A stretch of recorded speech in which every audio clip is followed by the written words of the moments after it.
Okay, let me make a short introduction about Renee Liao. Okay, Renee Liao graduated from the University of Toronto in software engineering and worked for IBM and TELUS and was earning $80,000 a year salary.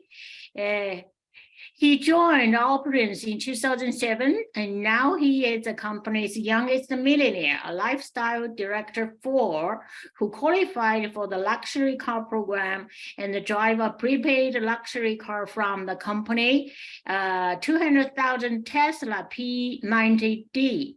He have reached 100,000 a month in earnings, and more shockingly, with only 7,000 people in his organization. His team now has over 24,000 people in over 110 countries around the world. He is happily married after proposing to his wife Heidi with $47,000 Fairy Marsh 21K gold ring, now was $80,000 already. They have two young boys, Rex and Leon, and enjoy traveling the world with his family. He just made a recent purchase, building his custom $5 billion home. He is here to support us and train us. Renee is a founding member and a shareholder and sits on the company's CEO advisory board. He has also received the highest award in the company, the President Cup Award, twice. Now, please welcome our youngest millionaire, Renee, to start your training. Okay, and thank you so much, Han-Mei, and a very good morning, good evening, good afternoon to everyone all over the world. Of course, as you heard Han-Mei mention, our wonderful CEO, Mr. Rami Masgarlu, he's actually traveling across the globe, mostly in Europe right now, I believe it was. Again, I saw some of his incredible photos with some sneak preview of the upcoming designs they're going to be having for the Fairy collection. So very exciting. You know, it's one thing that kind of sets Opulence apart is that we have fashion that no other direct sales company on this planet has.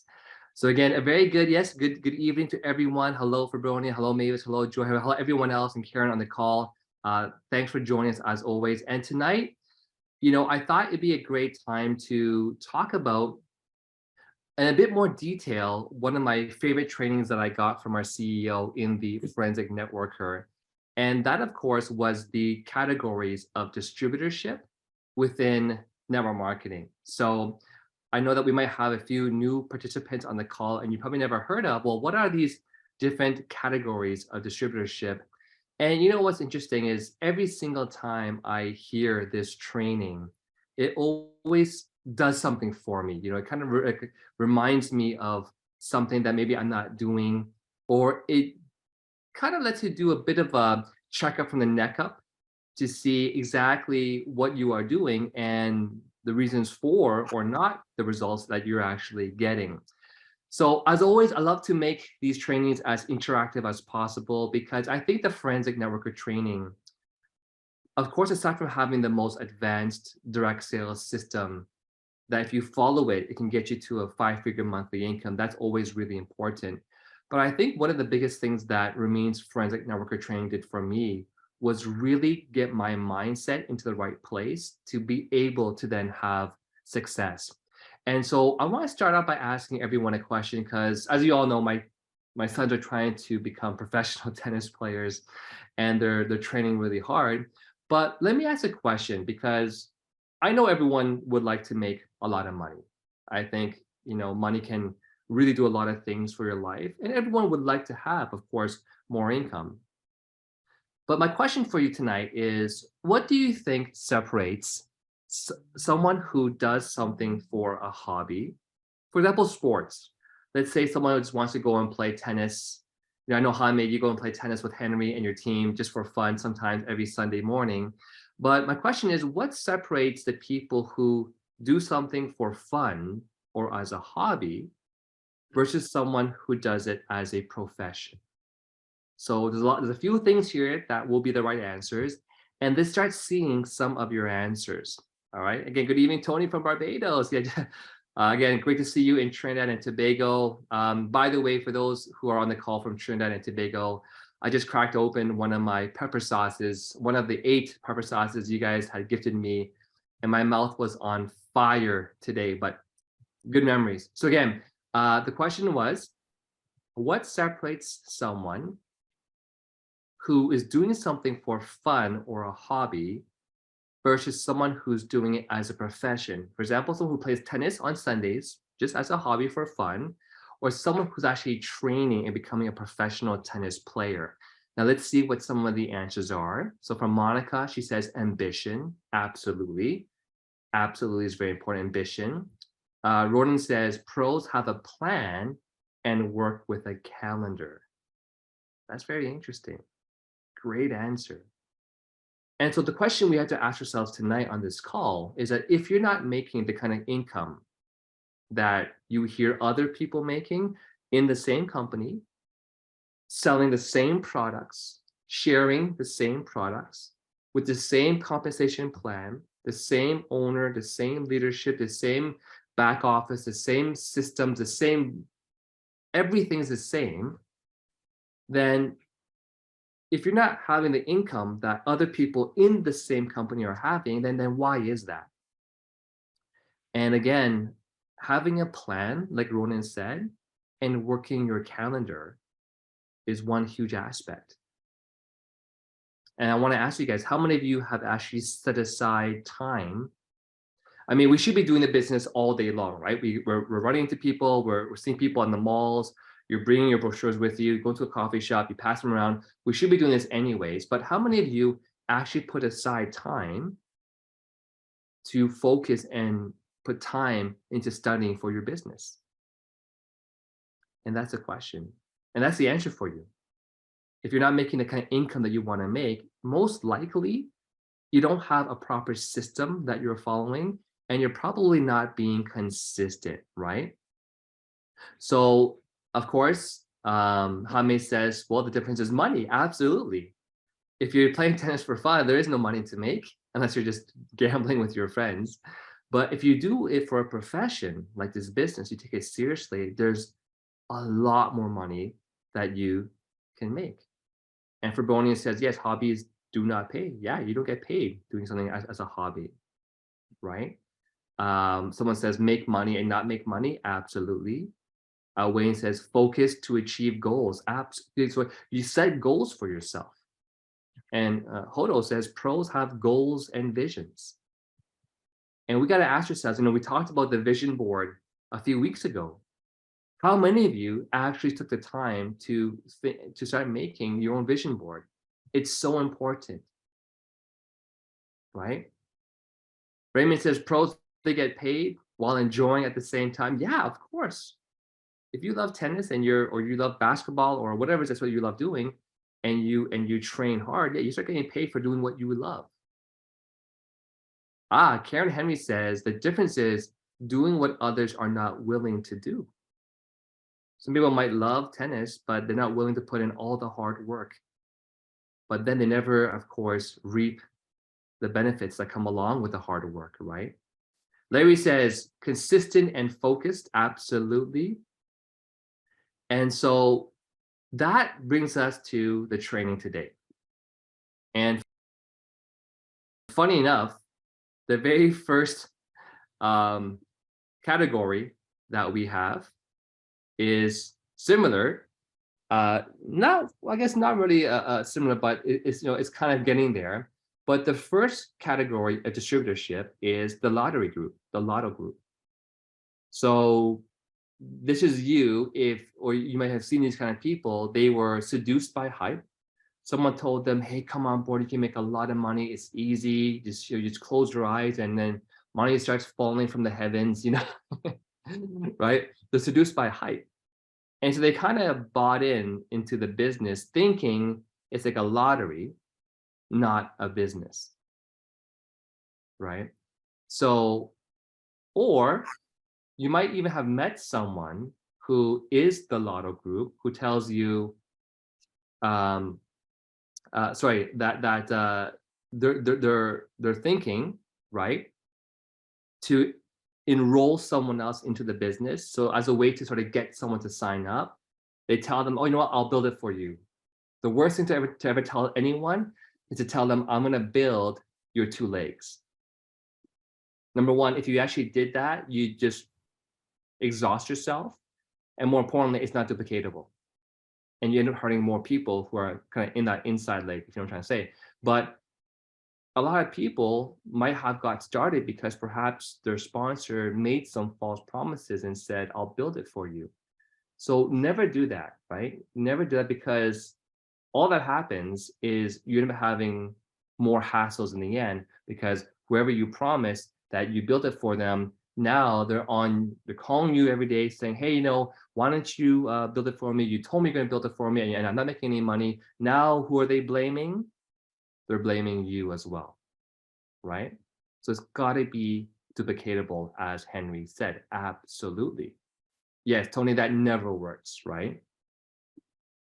And of course, the Lotto Group kind of treat it as like an investment, which again is a wrong word to use in general, because investment entails you better have your, you know, SEC license. And again, just don't ever want to use the word investment. So whenever I talk to people about getting started, I ask them about launching their business, right? Launching their mall.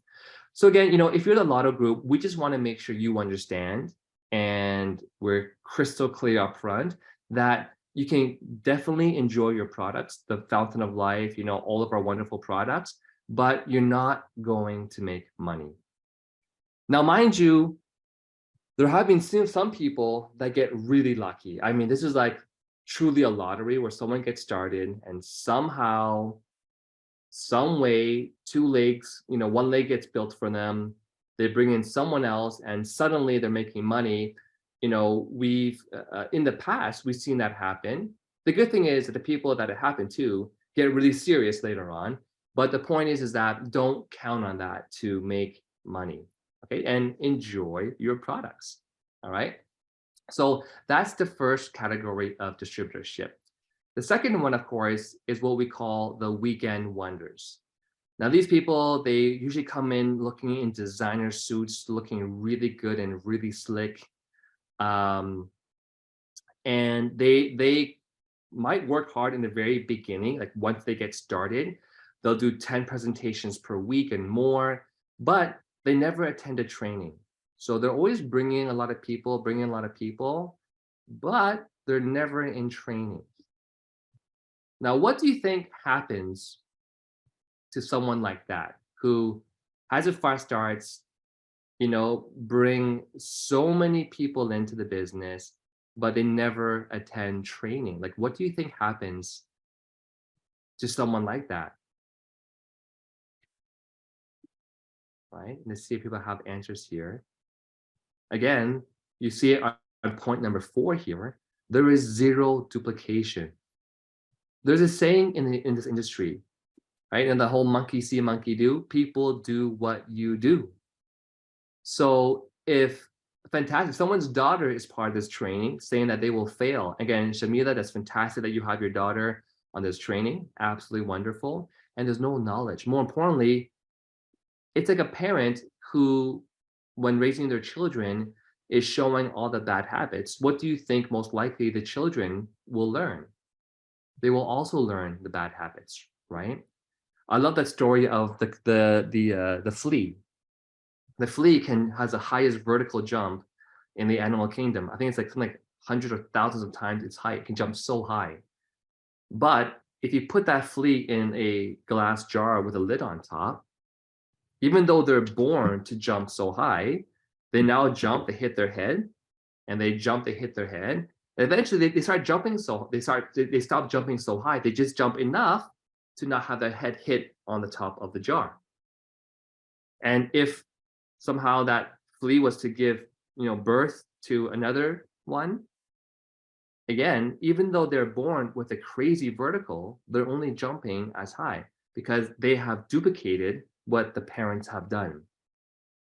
And sometimes I think this training has done so much for me in terms of even being a good parent. We realize that what we do duplicates. The good things that you do, people will do. The bad things that you do, guess what? your people will also do. So if you bring a lot of guests out, but you never attend training, you might be good enough to bring all these people to the meetings because you had some experience before. But do you think your new people are capable of doing what you just did? If you're this, slick salesperson, chances are no.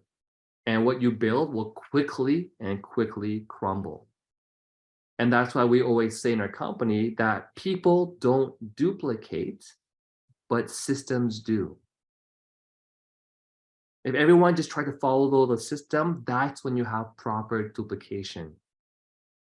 If you find yourself in this business after all these years and you still have people that are asking you the most basic things, then you got to start to think, have I done something wrong here?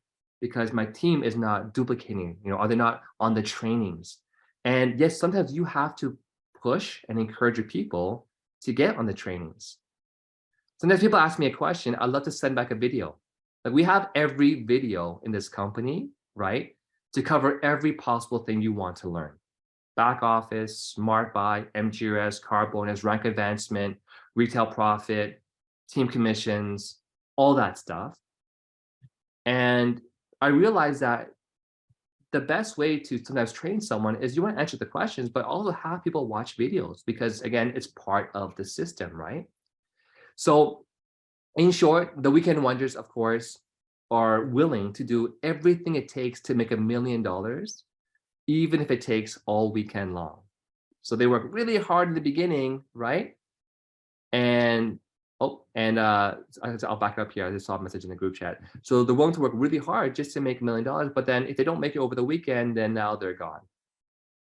So what also happens is that these same people make some money in the beginning, and because they didn't learn the system properly, their team didn't learn the system properly, and now people aren't at trainings, they're confused, they eventually drop off, and now they think that the company is no good. Mind you, you have other people that have been in the business for 14, 15, 16 years who are still making money, yet they think that the system's no good or the company's no good. So what do? They jump from company to company every few months. And what's worst of it is they bring the exact same people from one deal to the next deal to the next deal. When I heard this, it was a huge wake-up call for me. Because in my past two companies, especially my second company, I kept seeing people jump from one company to the next company. And I thought, is this really how you build an MLM business? Is you go from one company, you milk it, and then you go to the next company and you milk it. Yet I knew that didn't make sense to me. It didn't sit right with me. So I started thinking like all those people that keep joining these weekend wonders and keep jumping companies, how much casualties and how much hurt are you leaving behind, right? And in fact, I think that's one of the fastest way to lose your network of people. They stop trusting you. So one thing about the weekend wonders is, again, we want to let you know that you might make some money in the beginning, but what you do is not duplicatable. And we wish you to enjoy your products, but we do hope that you could just adopt the trainings and be more consistent and don't think of this as like a weekend thing. All right. I want to back it up here because somebody wanted to grab a screenshot of the previous slide here. Let me just back up quickly here. So you can take a screenshot of that.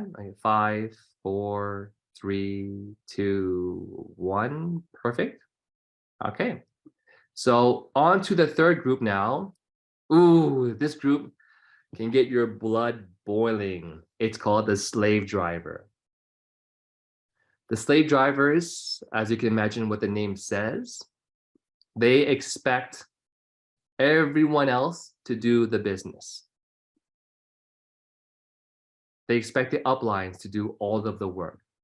You call my people, you do tours for my people, you sell your bottles, but I keep the profits to my people. You follow up with my people. If they sign up, I make the money. They expect everyone else to do all the work. And it's even worse when these people ask the uplines, hey, can you give me a few leads and put someone on my inside leg? My answer is why? So we can strand them on an island by themselves. And now they're hurt as well too. My answer when someone asks me, can you put someone on my inside leg is, no, why don't you be consistent and show me that you can actually take care of the people by being consistent. But by the time you're consistent, you won't need me because you'll be building your own team by yourself. That's my answer to people. You want me to put someone on your inside leg? Show me you can do this business properly. So I'm not screwing someone else over with no support by putting them on your inside leg. And by the time you actually do get there, chances are you're already building your own team. So you don't need my help. And one general thing that I always tell people is it's easier to build with your team down below than looking up for help. You only have so many uplines, right? And they're all you might be on someone's inside leg. But you have and can have infinite amount of people in your team. You launch one new partner, they have their 500, 600 warm market list. And then those 500, 600 people have their own 500, 600 people warm list. Taproot it, right? It's easier to build with your team than always to look up waiting for someone to drop someone below you, right? So again, these slave drivers, I'll share you a true story actually. And I finally had to just call it, I think I have pretty good patience when I come to, this business. I think I'm pretty patient. I think, I take time to answer questions, and I don't find that I get angry because I just learn to, self-control. So I think I'm patient. Oh, thank you, Donna. I think I'm patient. But a true story, and I have to share this because maybe it'll help you someday. I started building in Taiwan in like 2011 or 12 when my son was born there, and then we moved there. So I started to build a team there. And there's one person, I won't mention their name. It's a she, but I'll call her slave driver. So there's a downline that I had. Her name was slave driver. Okay. Oh, thank you, Gisela. So, imagine years go by, and in the beginning, I was trying to help them build their team. So, literally, I would, travel by MRT. So in Taiwan, the way I used to do meetings was I would walk to, because it's just crazy driving in your car in Taiwan. It makes more sense to transit. So I would, but mind you, sometimes it's like 38 degrees Celsius outside, right? The MRT is air conditioned, but sometimes you have to walk to the MRT. For me, it's like 10 minutes. And then I take a train. It could be like half an hour to an hour train ride, like a subway. But I don't mind. I'm doing stuff on my phone. I'm like, replying messages, I'm doing my usual, posting and sharing of stuff. And when I get to the end of the station, because this person, slave driver, lived at the very far end of the MRT, then from there, it was quite a long walk to the coffee shop. So they have these little bikes called U-bikes. You can just beep your card, hop on a bike, and then park it somewhere near that area. And so, imagine me, backpack, my Tumi bag, my laptop. I'm like cycling, 38 degrees. It's nice when the wind's blowing, but when you stop, it's like blazing hot. Go to a meeting, and I don't mind sometimes, buying a coffee for my new team members, right? But buying coffee then became her asking, well, can you buy me lunch as well? We're doing meetings, I don't mind because I'm also having success. And then imagine now, every day or every few days, they're asking for coffee. Now they're asking for lunches. When their guest comes, I'm buying them coffee. And this is when I wasn't, again, back then, I didn't learn properly how to handle these situations. So, so I started buying all these meals. And what do you think happens when you start to do something like that? So I was going to excuse myself off the camera here, but what do you think happens when you start to do that for your team? Like you buy every coffee, you buy every meal, you buy every lunch, then they want to buy you dinner. They want you to buy coffees for their guests because the guests shouldn't pay for the coffees, right? But what do you think happens when you start a habit like that? Let's see some answers here.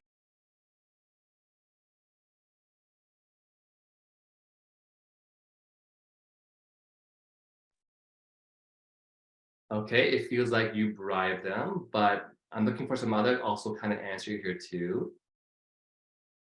Yeah, Joy says they start to expect it from you. Shamila said they will use you for coffee and lunch.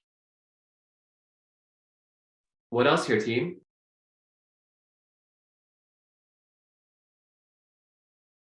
Yeah, you're taken for granted. You will get drained, absolutely. Now, if you can imagine, if every time I went to these meetings, do you think I want to go to these meetings now, knowing that you're going to have to pay the bill for all these meetings?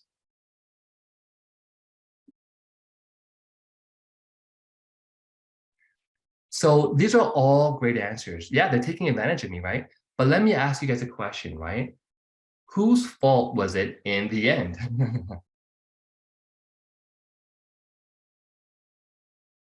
Uh-huh. Whose fault was that in the end? It was my fault. I made that mistake because guess what? Yes. So even, we all make mistakes. And this is a lesson I learned early on, really early on in my meetings. Because sometimes I felt like, I should, I'm the upline, I'm making money, I should pay for the meals. But I hope this serves as a good lesson for all of you guys as well, too. So what do you guys think I should have done?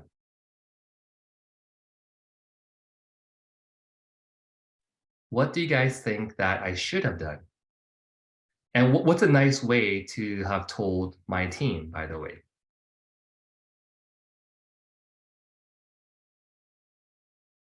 And mind you, sometimes, yeah, stand your ground. I could have told them, well, no, you know what? Look, I'll pay. Yes, Rama, very well said. That's the right way to approach it. You say, you know what? This time it's on me. Next time it's on you, right? But what's more important of telling them, you know what? This time's on me. Next time's on you. But what's more important than that?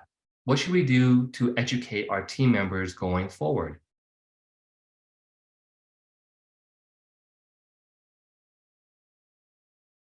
What should we do though to make sure that it doesn't go back and forth, back and forth, back and forth, right? Again, what I tell people is that, look, in this business, it has to be duplicatable. And the easiest way to teach someone, in my experience, is that you put them in your shoe. So what do I mean by that, team? To put them in my shoe.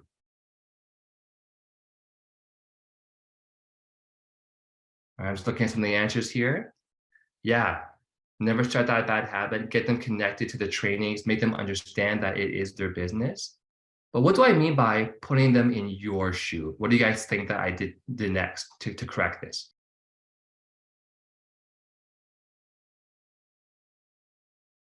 Well, I basically told them that in our business, it has to be duplicatable. So imagine when all these people that you brought become members and they ask you as their upline to do a meeting for them, I wouldn't want you to have to pay the bill every single time your downline asks you for a meeting. Does that make sense now, team, what I'm doing here? Does that make sense? Because I'm trying to put them, the best way to teach someone something sometimes, team, is that you put them in your shoe. Yeah. Right?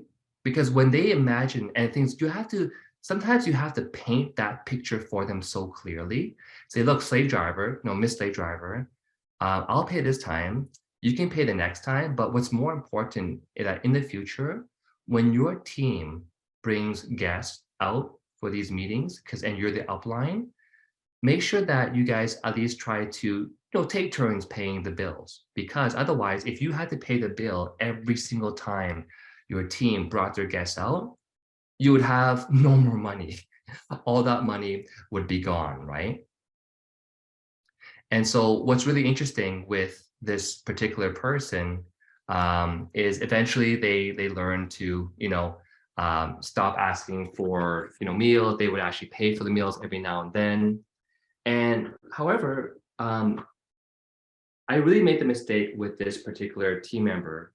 And it was really my fault, because what ended up happening with this person is even the way that they treated me, I didn't feel respected. And it's not often that ever happens to me, but I realized that it's because I let that happen. I let them take advantage sort of the situation. And they, so one example is back then we didn't have a Chinese website back then. So, and she didn't know how to basically, read English. So back then, every single time, Vernon says, I'll bet there were no more meals at the meetings. Absolutely. I learned to time things to leave very quickly before lunch, right? But one thing that I did though, going forward, and it was another mistake that I made, is that every time they asked me for help with the back office, I would do it.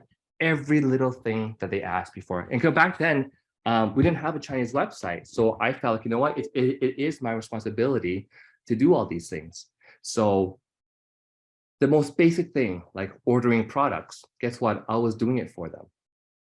And I was like, you know what? They want to order a family pack, I'll make some money on it. I'll just do it for them, right? But this person, from asking, started to become complaining and complaining. And it got to a point where I could tell that they were just being really, really disrespectful. And even when we had a Chinese website, and I explained to this person, Miss Slave Driver, we now have a Chinese website. I can walk you through it, go and learn. But she wouldn't want to learn. And then of course, a few months later, she wants another family pack. So eventually I said to this person, I said, because she's like getting really rude sometimes, almost like attacking the company. And of course I had to defend all this stuff. But it got to the point where I would open up my WeChat, because we use WeChat to communicate. And there would be like, in WeChat, they can only record 1 minute messages at a time. So it's like one long bar of a message. There's like 13 of them at one point in time. And so it got to the point where, like, I was getting so stressed out dealing with this person that, and I've never actually done this before, but I'm only telling you this because in case you encounter someone like this, don't be scared to say this. They kept complaining and complaining. And I knew that no matter what I said to them, they wouldn't listen. And I don't know if there's like some kind of an issue with understanding, but I eventually told Miss Slave Driver, you know what, Miss Slave Driver, just quit the business. It's not for you. It's just really not for you. And so, I just want to make sure that if you ever feel like you're being slave driven and you've done everything that you can to try to teach, educate, and pour into this person, it's one thing if they don't learn quickly, that's okay, have patience for that. But if they start being rude to you or demanding and disrespecting you, just tell them, you know what, I told Ms. Ada, you know what, I cannot work with you because, number one, you're not respectful. Even when my wife hears your messages that you leave me, she gets pissed off. Now this is impacting me and my wife because she feels that, and I understand what she's saying. So you know what? I said, Miss Slave Driver, we're done.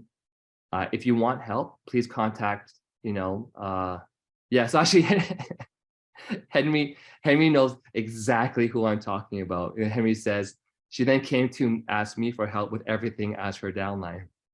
Yeah, so she's asking her downline, Henry, to do everything for her. Yeah, so, yeah, Henry says, hello. Absolutely. So anyways, I'm only telling you this because I had to tell, you know what, I said, Miss Slave Driver, I can't help you anymore. You're disrespectful, and I think you should just quit this business. It's not for you. So anyways, that's my story. Didn't mean to go too long for it, but I just wanted to know that if it could happen to someone like me, I've been here for like 14 years, I think it might happen to a lot of people in the business, and you might be taken advantage of. You may be being stepped on, and you gotta sometimes put your foot down and stand up for yourself. And this might happen to you in your non-business life, like your personal life, right? And so anyhow, that's Slave Driver. And I hope that, Henry, that you haven't become the next slave driver for this person. It's funny that Henry knows what I'm talking about. Okay, moving along here. Number 4, of course, is our next topic, which is called the social group. Now, this group, again, is a great group. Like we love these people. We love you if you're the social group. Because number 1, you are total team players. You never miss an event. Although you don't always bring a guest, like you're more there for the fun, and you fill the room, and you give good energy and good vibes, and you're loved by everybody. You even help with events and registration table. Love that. However, for the social group, what usually happens is that you put friends first and then money second. And you help at every meeting, and you're great organizers. You are a very important part of the team, and we want you. We want to see you every single week, at our events, at every training, every big event, every cruise, whatever it is. But we just want you to know that you're kind of doing it like a hobby, right? Like a social hobby. And you're not, so again, you will make a lot of great friends with us, and you'll always be our friends. You will enjoy the products, but you won't necessarily make income. And if that's good for you, like if you just enjoy being around and having fun, and you don't care about making money, hey, you know what, that works for us too. Like we love to have you, and we love you. But if you did want to make income, we just want to be legit and transparent with you, that if you do want to make money, then we want you to realize that you might be in this group, and there's an easy way to go from the social group to the latter groups that actually make income with the business. And that's, again, the things we talked about earlier, the thing that separate a hobby person from someone who's becoming a professional. All right. Number 5 is called the Sometimer. And this is by far the largest segment of the people in direct sales. What's really interesting is that the Sometimers think that they are part-time, but they're really not, because they do not have a serious business plan. Like they might in 1 month show up this week, and then this Saturday's training, and then be gone for 2-3 weeks, then come back, so they're doing the business sometimes, not full-time all the time, not part-time. It's like sometime. And the time they usually do their business is when the business is most convenient for them, and everything else comes first. So imagine someone who's trying to become a professional tennis player, and they'll do their other hobbies and other commitments first, like, I don't know, playing on the iPad or reading their books, or I don't know, going to the gym, or I don't know, like everything else comes first, socializing, dating, eating at the latest delicious restaurant. Everything else comes first. Friends and partying comes first. your TV shows, Netflix or Amazon Prime or Disney Channel, and there's so many. Oh, by the way, if you come to my house and you go to my living room, I don't have cable TV. I think one thing that's really dangerous, and this might be you, is if you have a TV at home that has like cable on it, and it's just so easy to push that power button on that remote, and things start coming onto your TV, that is one of the most biggest distractions you can have in your business. Watching TV will not bring you closer to your dreams and goals. Watching the latest episode of whatever that you watch should not take priority over this business. Why not work your butt off and make yourself $1 million business? And then when you want to in the future, you can watch whenever you want. Watch it after your business is done. Watch your stuff after your business is done. I get it. Sometimes people need a way to relax. Like for me, working out, playing badminton, playing tennis with my kids. So the only thing I have on my TV at home is a karaoke machine. I like to sing. I'm not a good singer, don't get me wrong, but I like to sing. So I might do that, but I do it after I get my business done. I think there was a study done. I have to find that sometime again, but they did a research on how many hours were spent watching TV.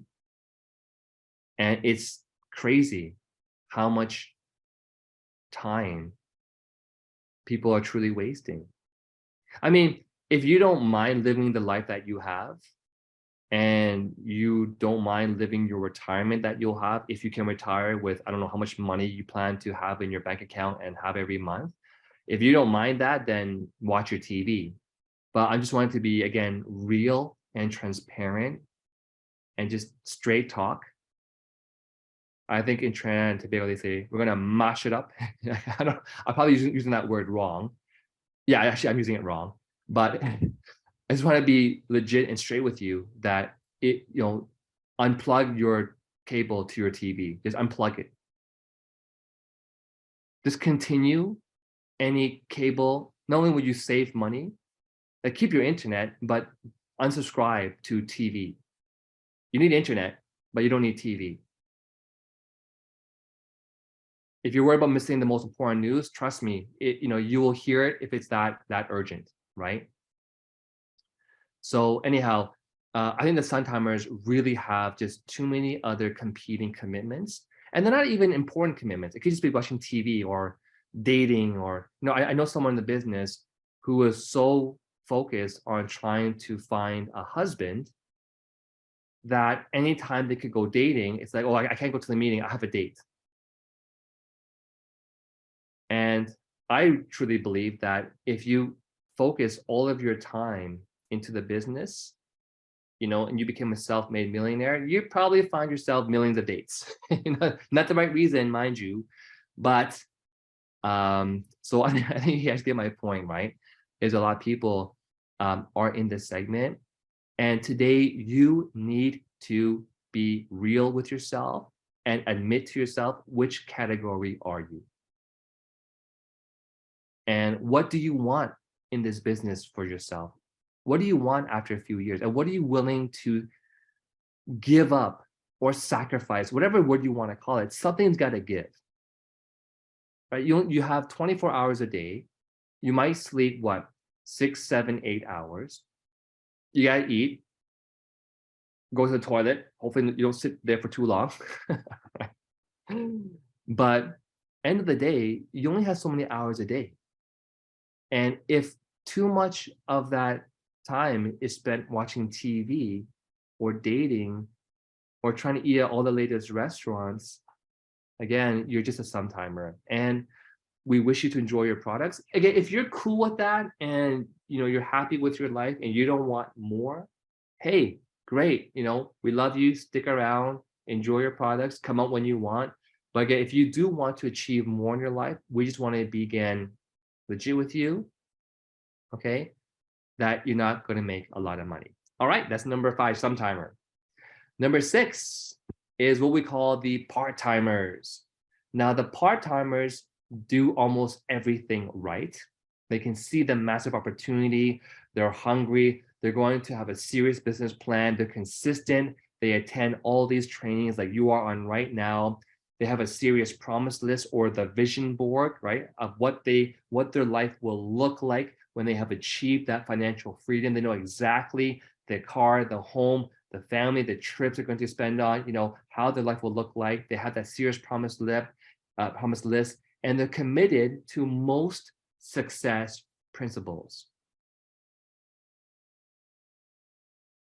And however, what they don't understand is really the human element of this business. And what do I mean by that? What do we mean by they don't really know the human element of this business? What we're talking about, there's two main weaknesses that the part-timers will have compared to the next category that makes a lot of money now, is number one, they're not committed to becoming a trainer. The thing is, when you become a trainer, you start to build so many things for yourself. Now, let me ask you guys this. What do you think happens when you start to become a trainer? Let's see your answers here, team. What happens when you start to become a trainer?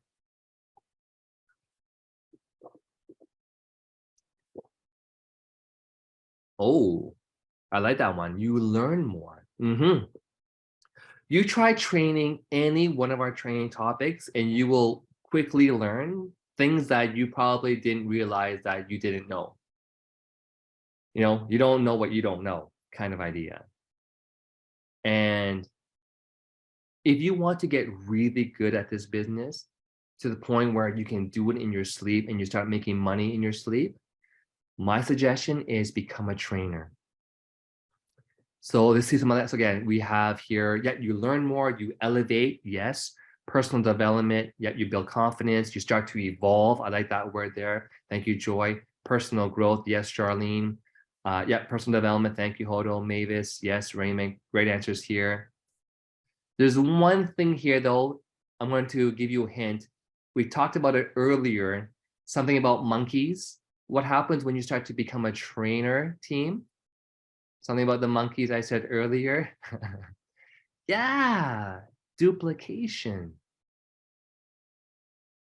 Train the trainers. If you have a massive team and you're the only one training, then you're the only one training. And you'll always be the only one training.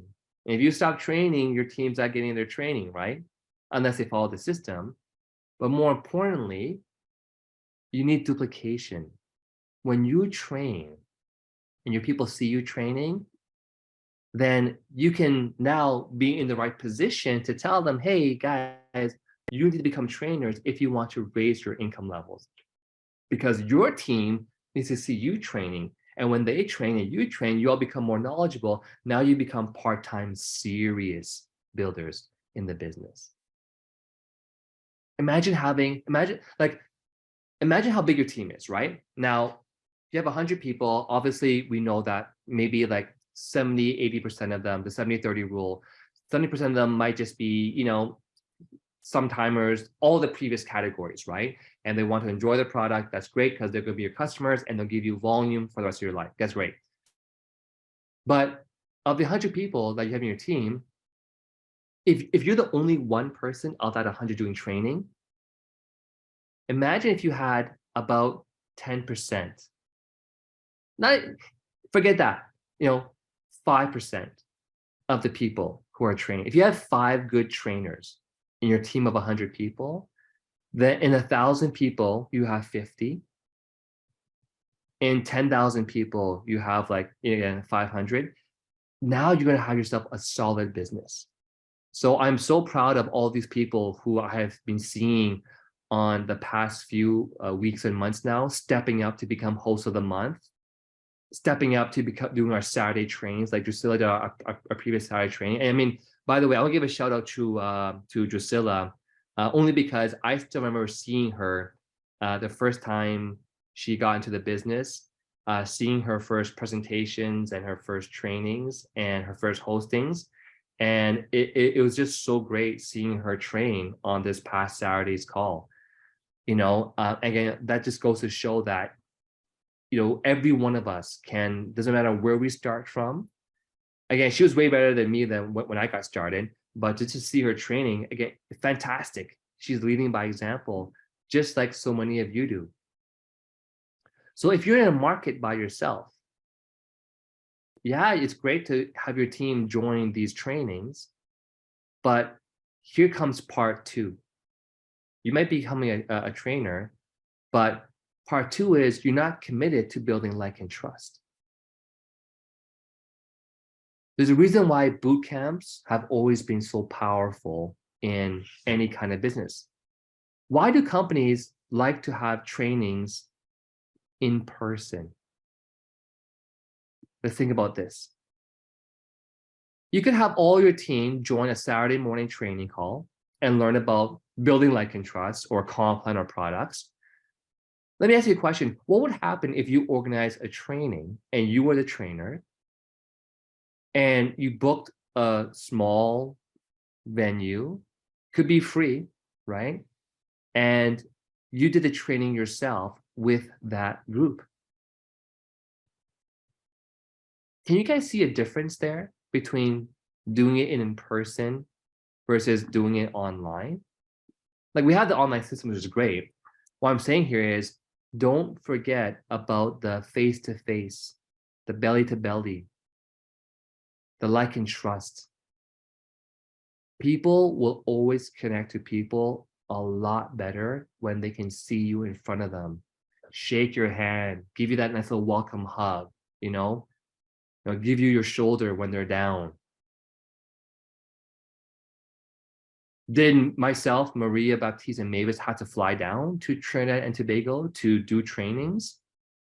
We could have done it online, right? But why did we fly down? To be there with the team, right? Because now we're building like and trust. Like, you have no idea what it will do for your business when you're there in person. So if you're on this call today and you're one of our leaders, I'm speaking to you guys now. Now that we're past the COVID timeframe, you got to start thinking to hop on the road. You have a marketing allowance for that. Right? Tony said the personal touch is exponentially better for the team than being, yeah, absolutely. Thank you, Tony. Tony flew down from Barbados into Trinidad and Tobago to attend our training and our tour. That's called dedication. But she was smart. She brought her team with her as well, too. Right? Can you imagine what that did for her new team member that was there? Like, wow. So just never forget, so if you are a leader, guys, one thing that I want to do with some of our key QP, QTs, and QHs is do a call really soon with me. Let's start to map out, hey guys, where's your markets? Let's start planning who starts to travel.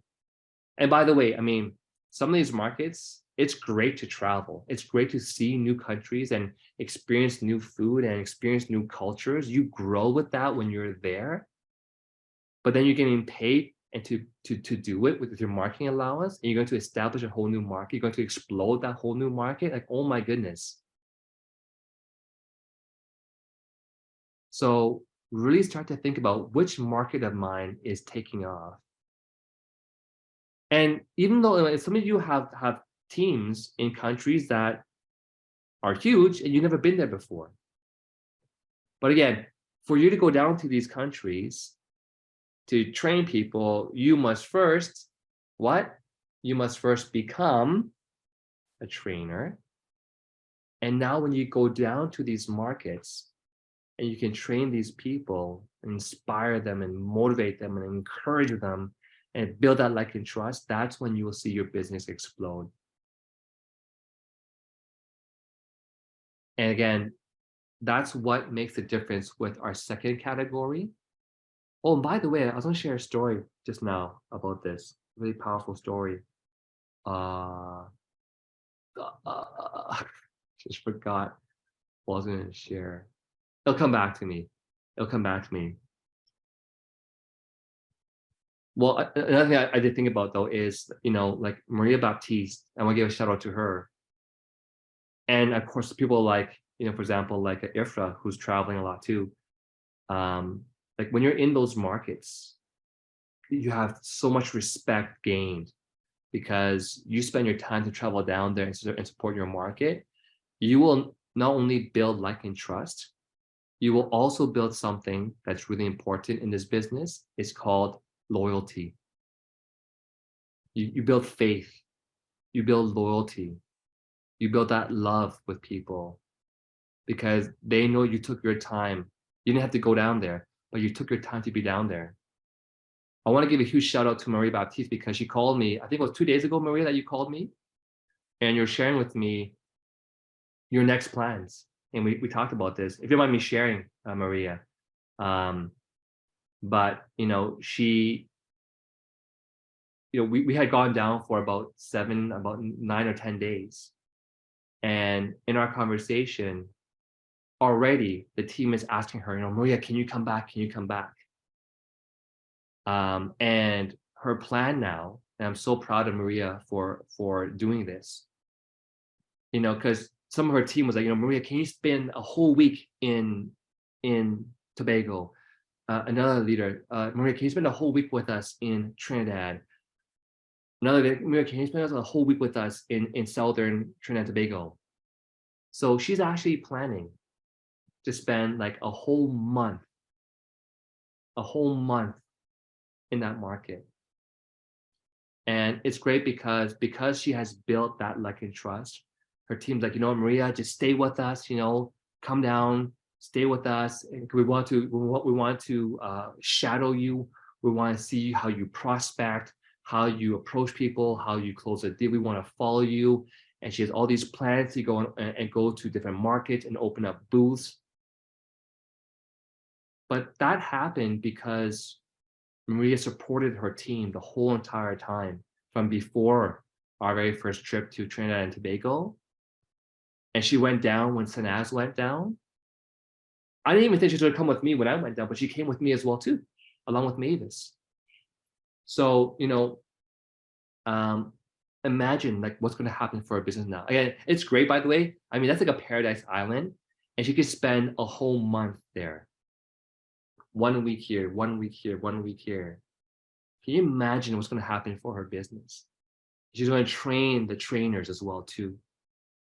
So again, that stuff, what happened for Maria, it's one thing to have done it online, but by her going to the market consistently, she is building that like and trust with her team, and she's showing her team what to duplicate because she's, again, leading by example, right?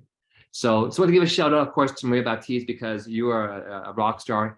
And again, I want to give credit where it's due at all times. Again, I told people in Trinidad and Tobago that's all Maria and the team. I went down there, did my thing, but really it's Maria and the team, all of them that put that amazing event together. So way to go, team.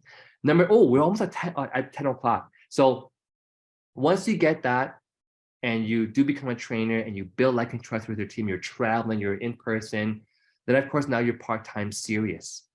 So this group has it right. They have a serious business plan. They have a serious promise list. They are committed for like 5 years, at least 5 years. They're not thinking, I'm going to try it for a weekend, I'm going to try it for a few weeks or a few months or even a year. No, I'm going to go for hard for 5 years. That is my goal. 5 years committed effort.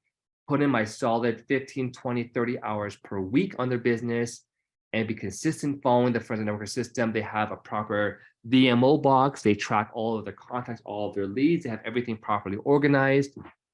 This group will reach financial significance and they're on their way to becoming full-time.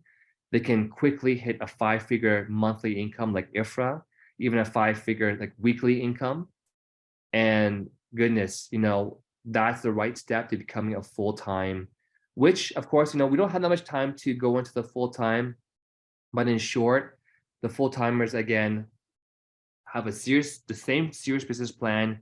The danger again of some people who go full-time is they don't know how to fill their hours, if that makes sense, right? Like you have suddenly, you quit your job, you have 8 more hours a day, plus you're not driving back and forth to work. What do? If you have a TV, mash that TV up. I learned some different words and yeah, mash it up. Anyways, don't have a TV. You have to have yourself a serious full-time plan. And you can quickly jump from like a 5-figure monthly income to a 5-figure weekly income to a lot more once you go full-time. And now you really want to start to travel for your markets because they need you, and you want to continue to build out like and trust with your whole entire team and train more trainers as well too. So I love Tony. Watch that. It's funny because when I first got to Trinidad and Tobago, they kept saying, you know, when you want to say, hey, listen to me or listen or check it out, they say, watch me. But I didn't know what they meant. So when they said watch me, I started watching them, expecting something. And then, anyways, thank you so much, team, for being on our weekly Forensic Networker call. I believe that I might also be your trainer for next week, if that's okay with all of you. I hope you guys don't mind.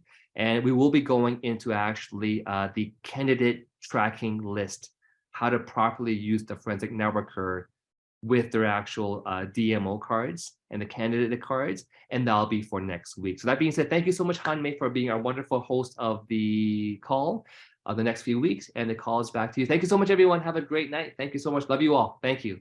Thank you, Renee. Thank you, Renee, for the wonderful training. You know that the best amazing part of this business is you can learn the first-hand experience from the pro, and the leaders and the trainers all want to train you, to teach you everything they know. They want you to become a better version of yourself. Thank you for the wonderful training. Now it's 10 already. Let me share some of the announcement. Okay, let me show my screen. Okay, this one. Yeah, the announcements, the update of upcoming event. Okay, it's almost Christmas season. So our last webinar of 2022 is December 20th, and the New Year webinar is gonna be January 7th. Now again, our double up mystery box for free that you can receive as long as you spend over 250, you can receive a gift box for equal or greater value. Don't miss this one. Okay, November to remember, the promotion is for the LA. For example, you are LA. When you sponsor another LA regularly, you got 300 CV. But if you can sponsor the second one, you got 400. If you sponsor a third one, you get 500 CV. If you sponsor the fourth one, you got 600 CV. And after fourth, if you everyone after fourth, you will get the 600 CV. That's for the sponsor, but for the new LA, you get 3 bottle of Fountain of Life free. That's over $200.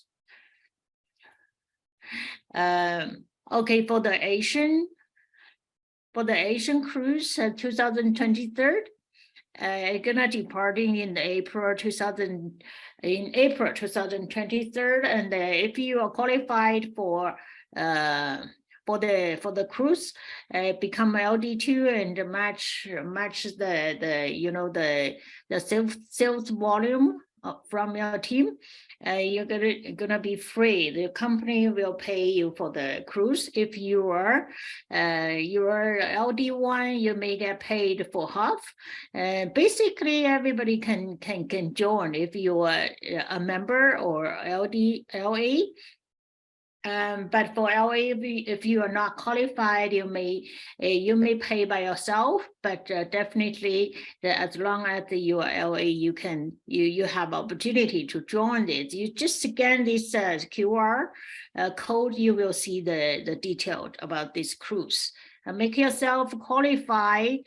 You know, before January 31st. Okay. Also about our world tour that's happening recently. Trinidad already over, Tobago over, Ottawa over, and next one is Minnesota, US, November 18 to 20th, Kenya, December 2nd to 5. Invite your guest, invite everybody you can get. Okay, so next Saturday, okay, the following Saturday, the live training is by Stephen Weiss. It's about a compensation plan. Don't miss this training from the corporate. Okay, Saturday is the leadership cocktail show that Renee gonna interview our lifestyle director too, Maria Baptiste. Don't miss, another opportunity to learn from the pros of this company. Okay, Monday, our regular product crossfell with this next week, Monday, gonna be given by Rico and David. Okay, again, next Tuesday, forensic networker, just like today, still, be given by Renee Liao. So don't miss this one next week. We have this regular training every week. We have a regular training like that, Monday, Tuesday, Saturday, and plus the Sunday cocktail webinar from the corporate. Okay, thank you everybody for joining us for today's call. Thank you, Renee, for giving us such a wonderful. Yeah, thank you, Hanmei. We're one team. You still see my screen? Nope, I see you now. Oh. Thank you, Hanmei. Yeah, I don't know what to see. Okay, thank you so much, everyone. One team, one drink to the billion. Yes, thank you, everybody. Yeah, good night, good morning. Good night. Okay, Bye-bye. see you next time. See you next time. Bye-bye. Saturday.